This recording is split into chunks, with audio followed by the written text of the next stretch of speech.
Alright, so this is sort of the other non-shelved manga that is over here. I will show off a couple my other shelf as well, but figure I'd go through this in order. Forgot to show this in the last sort of section, but I do have the Ghost in the Shell Deluxe box set, which covers all of the main original series here. Haven't had a chance to read it, but it did get a fantastic hardcover release, and I am excited to read that. So I'll just put that over here. And then first off, we have Witch Hat Atelier. I have other volumes that I will show later, but this just is one of the Japanese limited edition volumes that I got. I believe this is volume 3. So I'll show off more of that later. And it came with this little notebook.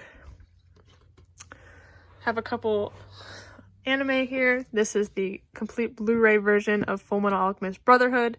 Fantastic anime series. Definitely one of my top favorites. Highly recommend watching it.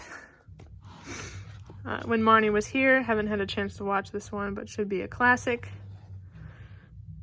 Witch Hunter Robin, complete collection. Interesting atmosphere. Not sure I would recommend this one per se. Definitely sort of mediocre and kind of stumbles along as it goes, but yeah. This is some Cardcaptor Sakura spray pens that I got. Haven't opened them yet, but kind of neat. Then I have Spirit Circle, volumes 4 through 6. I have 1 through 3 as well. That'll be on another shelf. Again, this is the same author who did Lucifer and the Biscuit Hammer. Really fun series. Fun in the aspect that we get to explore the reincarnations of basically this main character's past lives. And we get to explore sort of that sort of element, and that I think that's just a really neat concept. It is pretty dark at times, but very, very endearing series from what I've read. I haven't got to finish it yet. However, the first 2 or 3 volumes that I have read have been really great, and really excited to see where the series goes. Next, I have Tagami Bachi, volumes 1 through 3. This series mostly caught my eye because of the covers. I would pull it out, but don't really want to mess with this stack right now. But definitely curious on this series. It feels sort of under, I don't know, I haven't read it yet, so I'm not sure if it's underrated, but I guess just sort of under the radar series that no one really talks about or sees it, but definitely seems like an interesting aspect series. Next, we have How to Treat Magical Beasts, volumes 1 through 3. So this one's another fantasy sort of doctor-y, healing, obviously healing magical beast elements. I've only read the first volume so far, but it's pretty fun. It has decent art. I'm not sure if it'll totally stand out in the long run of series, but it is an enjoyable ongoing series. And there's about 4 volumes out, I think, or the 4th one's coming out soon. So then we have Code Geass, volumes 1, 2, 5, and 6, and then the sort of side Code Geass Suzaku, which follows his perspective of the main series of events. This was published by Bandai Entertainment. Oh yeah, no one's heard of this publisher as for manga because they didn't really publish that much, to be honest, and obviously super out of print now. And it does follow the anime elements, but I'm not sure how closely it follows that or how accurate it would be to this, but there's 8 volumes total, with 7 and 8 being the more rare ones, so we'll see if I find those, but I did enjoy the Code Geass anime, so I picked up some of the manga I could find for cheap. Next we have Cirque du Freak by Darren Shan, or I guess the series was written by Darren Shan, art by Takahiro Arai. This was based on the actual novel series by the same name. Follows a kid and his friend who go to this circus group, and they find out the main sort of ringleader dude with his spider pet was a vampire. the main character, Sean's friend, was super into vampires and wanted to become a vampire. Circumstances go awry, and our actual main character becomes a vampire and basically explores the vampire world through that, and deals with a number of issues as well. So, haven't got a chance to read much of this manga, and I think it's very interesting that we got this as a manga series. So, and I did enjoy the actual books themselves, so I'm very curious to see how the manga stands up to that. I believe there's around 12-ish volumes, but if you like sort of vampire series, I imagine this one will be pretty good. Last on this stack, we have Cypher Volume 1, published by CMX. Super out of print, so good luck finding a lot of the later volumes. I believe there's 11 of them. This is apparently a classic 80s style manga. I believe the author just really liked just America itself, and I guess exploring sort of New York, California era and just sort of different aspects of American culture. So I believe there's an OVA that probably does this series all its justice. I don't know how well the manga actually is, but I kind of picked it up because I thought it was kind of an interesting sort of thing. Next on our stack, we have Chobits 1 through 8 complete series. This is the Tokyo Pop box set release. However, I did have to mix and match some volumes from what I did have before, hence why we have some of the different Tokyo Pop logos. There was a couple different printings, so some of them will have the red logo, some of them will just have this sort of blue, just neutral logo on there, which way better than these red logos on Tokyo Pop, I will say. Chobits is by Clamp. I have a couple of their other series that you kind of see in the distance over here that I'll talk about. But Chobits follows a young boy who finds robots that are very similar in style to people and basically are similar. I guess in some aspect people think they serve them, but this series kind of addresses that line of, oh, are they personacoms? Something like that is what they are. Basically it kind of deals with the aspect of, oh, are they people? Should they be treated equally as actual people? Can they have true emotions? As you know, the question of can robots feel? And that sort of aspect. There are ecchi elements in the first couple volumes or so. So I guess in that sense, it's a little weird at times with some of the aspects of the series, but I do enjoy overall this series, regardless of some of its sort of more problematic elements, though they're really not that bad. Fantastic art by Clamp, as always, and I think it deals with some interesting questions. One thing that Clamp does do a couple times is it has a story within a story, if you will. So you'll have our main character basically read a story that kind of has a lesson for the characters in the story, but also for obviously us readers as well, asking important questions. So that I kind of like that aspect as well, which is kind of neat. Here I have Tsubasa volume 28. I also have a couple volumes down here, so I apologize, they're kind of all over the place. That's kind of where they ended up. But Tsubasa, I have read the complete series, and I did own the rest of the volumes. There are 28 is the last volume, so there's 27 other volumes. And this series is a lot of fun. Generally, the first read, it at first is a lighthearted sort of world-jumping series trying to find Sakura's feathers that contain her memories that were scattered across all sort of different worlds. And so in that sense, I think it is a very good grand scale story for the beginning, but then it gets sort of convoluted within its own story with like crossover, multiple characters that look basically identical, and just kind of gets lost in itself, to be honest. So, and it's also shares the same sort of story interlocking universe with the other series by Clamp, XXX Holic. So there are crossover elements there. So if you are a fan of Clamp, you will probably somewhat enjoy this series, or it is worth maybe a look at least the first couple volumes due to all the references to their other series. Otherwise, I would probably say don't really bother with this series. It gets too much in its own stuff. So next we have Adolf Volumes 1, 3 through 5. So this was by Cadence Books. This is a graphic novel, even though it might not look like one. Haven't had a chance to read this one as well, but I have heard it's a classic by Osamu Tezuka, and hopefully I can get volume 2 for cheap. This is a hardcover release series, and don't really have a lot to say about that. This one, there is another release. They did have a 2-volume hardcover release, but those are very hard to find, so I currently just have these.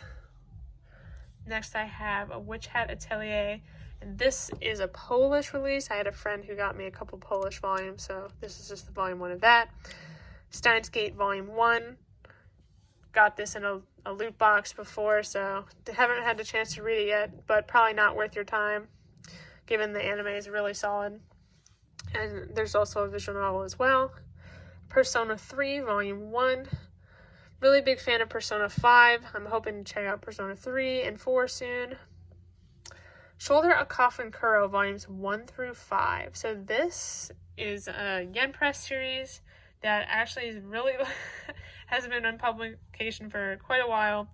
I think it started around, these first volume or so was like 2010s or so, and this one was even in 2017, 2018, and we're still getting actually a side story volume soon. And this basically follows a bunch of different short stories with sort of a chibi art style sort of thing. I haven't had a chance to read it. I know I'm probably hearing that one a lot. I've been meaning to get through my backlog, but this one, it actually, I think it has a lot of color, black and white, sort of very stylized series. Definitely take a look at the art, and it might be your thing, but the volumes are quite expensive now. I think they're like $17 a pop, so definitely try to get them on sale if you can. Yotsuba and, if you haven't heard of this series, you're missing out. Super, super sweet series following Yotsuba, this really young kid, and basically, do what young kids do, trying to explore the world, understand what it means, and just really comedic hijinks. Super sweet. Again, there are around 14 volumes out right now. The author kind of publishes volumes when they have content they want to present, so you're not going to see a lot of filler, low quality content, mostly because they write when they have stuff. So definitely recommend checking this one out if you like super sweet comedic series. Basically, this series is for anyone, and I heard it was good as well. As a sort of learning thing, if you wanted to pick these up in Japanese, they would be a great starting point for that. Next up, we have Vampire Knight, volumes 1 through 10. And then I also have the official fan book and the volume 19 limited edition with the sort of hardcover book that comes with it. I also have box set 2, which I will show off later, so I do have the complete Vampire Knight series. This is by Matsuri Hino. Now, if you like sort of trashy vampire series, you will probably love this series, to be honest. It's really not that great, but it is a guilty pleasure of mine because I do enjoy vampire series.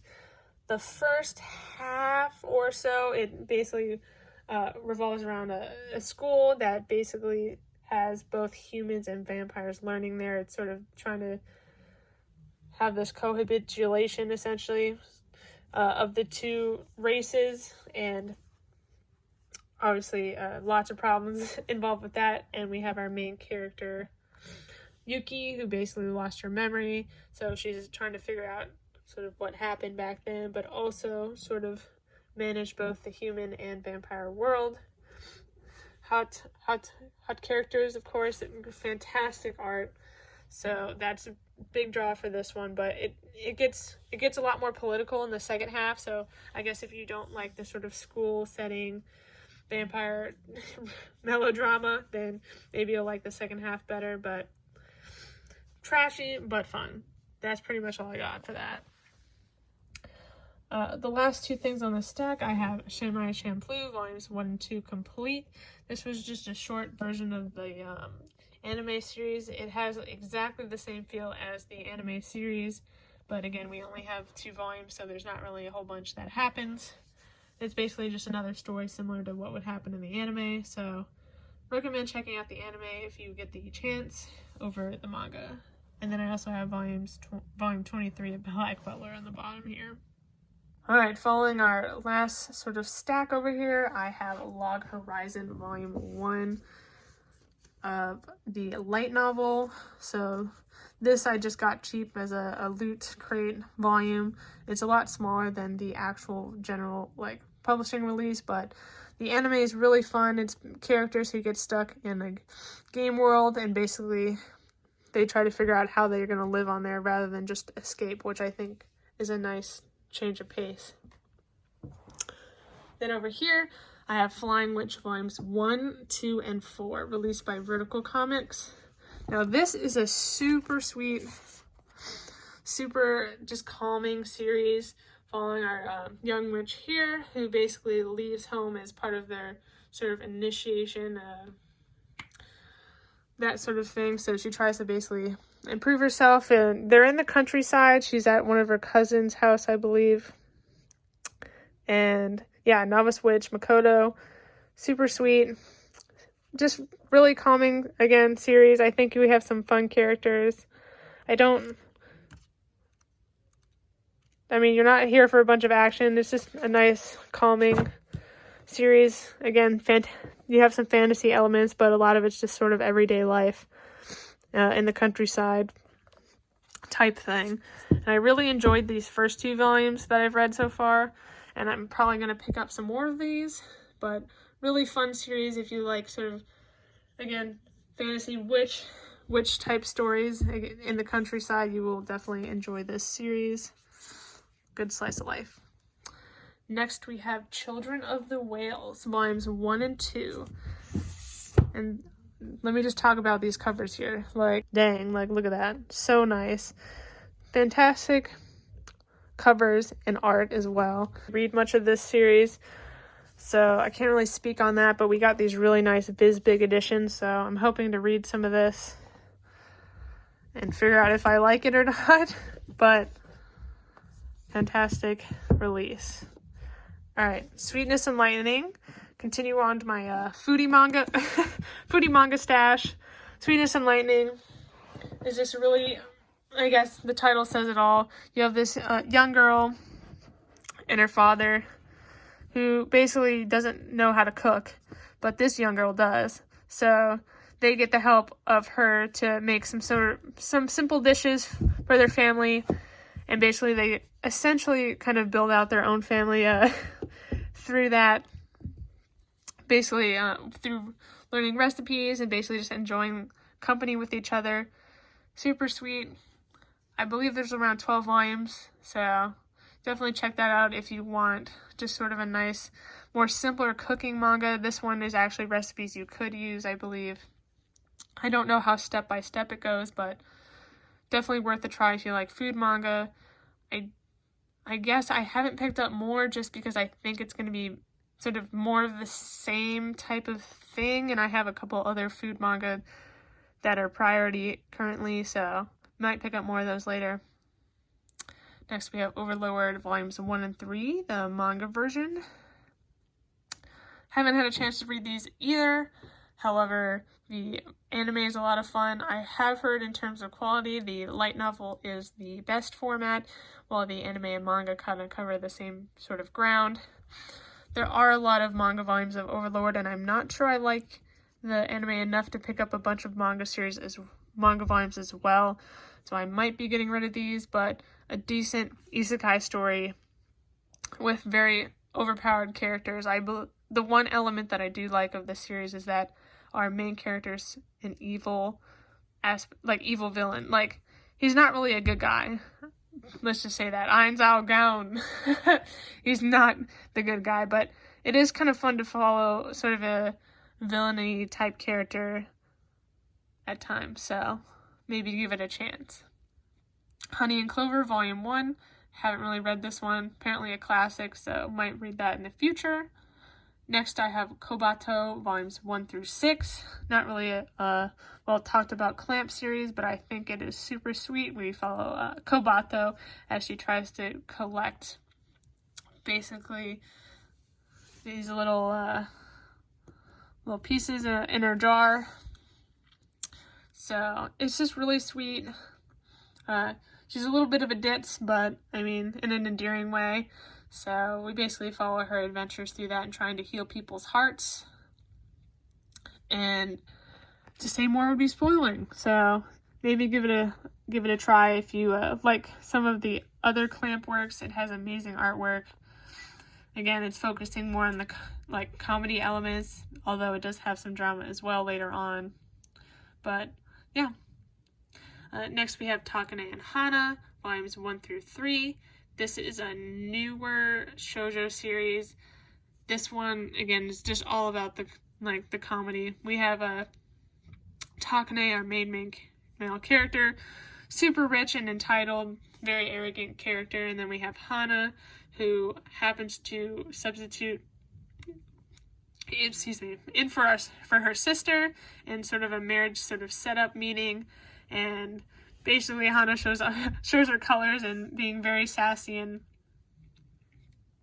really basically not holding back, which he very rarely finds given his wealth and status. Usually, obviously, people suck up to him. So he really liked this element and basically pursues her, and they basically get into a more casual relationship.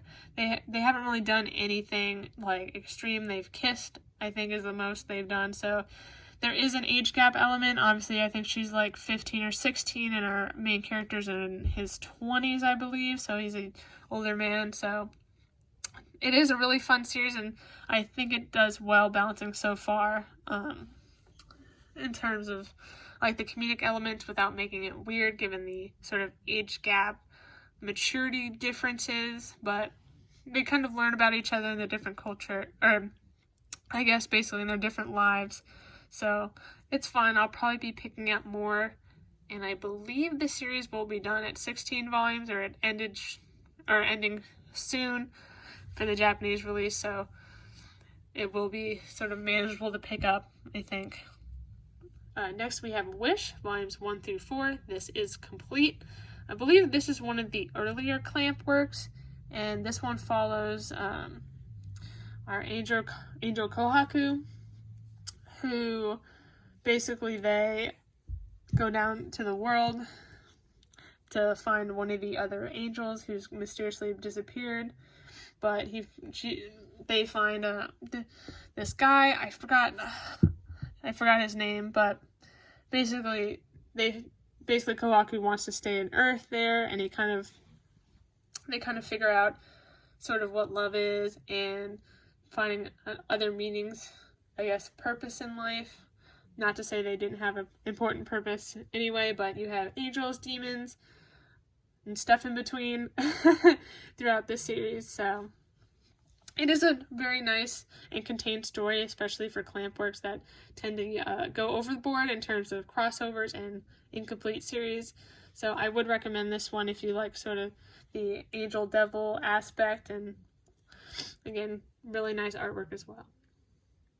One Punch Man, volumes 1 through 4. I'm sure this series doesn't really need much of an introduction, but it is another shonen series.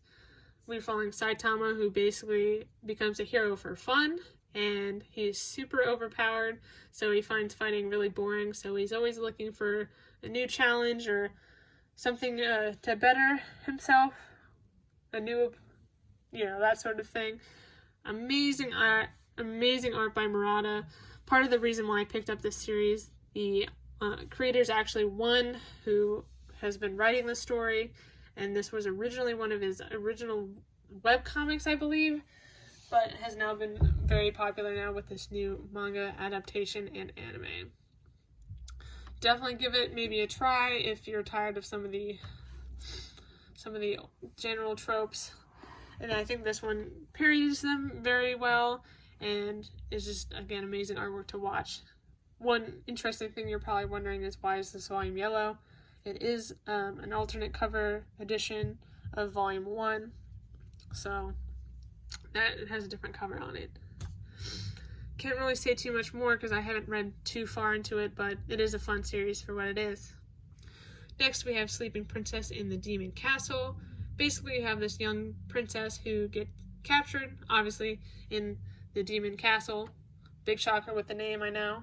But basically, she's not really trying to focus on escape, but trying to find the most comfy thing so she can take a nap. So basically, it's a comedy series that each chapter or so, a couple chapters, follows her as she tries to find the next comfy thing to sleep on or make her life more enjoyable while in this demon castle. So there is an anime coming out soon, so maybe give that a go, or check out this first volume or so and see if you like it. Next we have Marupuri, also by Matsuri Hino, again the same author who wrote our Vampire Knight down here, but I believe this came before Vampire Knight, I want to say. This is complete at 4 volumes. I don't remember a whole lot about this series, but it is generally fun, and again, quite good art, so yeah. Next we have Hellsing, volumes 1 and 10. Yeah, I've got these volumes cheap before, and I was meaning to pick up more volumes, but Dark Horse recently announced a new deluxe edition, as I mentioned earlier, so I most likely will be getting rid of these after that release, I guess, starts, assuming the quality holds up to their other deluxe editions. And then we have The Gods Lie, and this is a one-shot series here. Again, self-contained series. I heard it was really well done, especially for the short time it has. Haven't got a chance to read it, but I am curious to start it. Then we have Little Witch Academia, another Polish volume I got from a friend. Tokyo Tarareba Girls, a very popular josei series following these group of women who basically trying to find themselves a man. Basically trying to figure out how to live up to everyone's or society's standards of women, especially since they're older women now and they don't have all the sort of accomplishment that they should have as a society. So it kind of explores sort of self-worth, meaning, and sort of the expectations that are placed on women within different sort of age group stuff. I believe there are 8 volumes in this series, and there's also a sequel series that was being published. Not in English yet, but something kind of interesting. I do hope to pick up more volumes of this because it is nice. So down here I have a Tsubasa character guide, which covers the first I've read, I believe, 7 volumes, sort of explaining some of the characters in the world. So, and then I have Tsubasa World Chronicles. Now this is basically a sequel series to the original Tsubasa. Now I say sequel series lightly because it's really just, it does happen after the main events of Tsubasa. However, it's really just like another mini arc to the series. So they basically go to another world that's different than one they've already been to, but it plays out sort of similarly. I think this one has more darker elements to it than some of the other worlds that happen in the main series, so it is kind of nice to have, and I'm going to hold this as my sort of Tsubasa representation. So, yeah. Next we have Shirahime Syo, and this is a complete at 1 volume. It's basically a bunch of short stories following a snow goddess.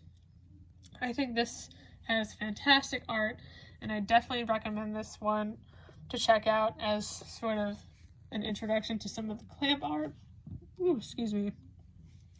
As I think it does a good job for what it has, and I think it's an overall nice one-shot read. It isn't going to be probably the best thing, obviously, in terms of character development or otherwise, but it's a nice short story series. Alright, lastly in this stack, we have my Viz Media manga samplers, besides the other ones you saw. So I have 2015 to 2018, and then I also have 2019, which is in the other stack over there, or I have it somewhere else over there. So I have 2015 to 2019. So I might make a video on some of these before, but basically these are usually what are given out at like conventions or other things as sort of a little snippets of series that came out that year. So you'll usually get like a couple pages of like maybe 5 or 6 series within these, and these are printed super cheaply, so they're not like super nice quality, but I think it's kind of neat to have now as sort of like a glimpse as to what was coming out that year and what Viz was trying to essentially sell. So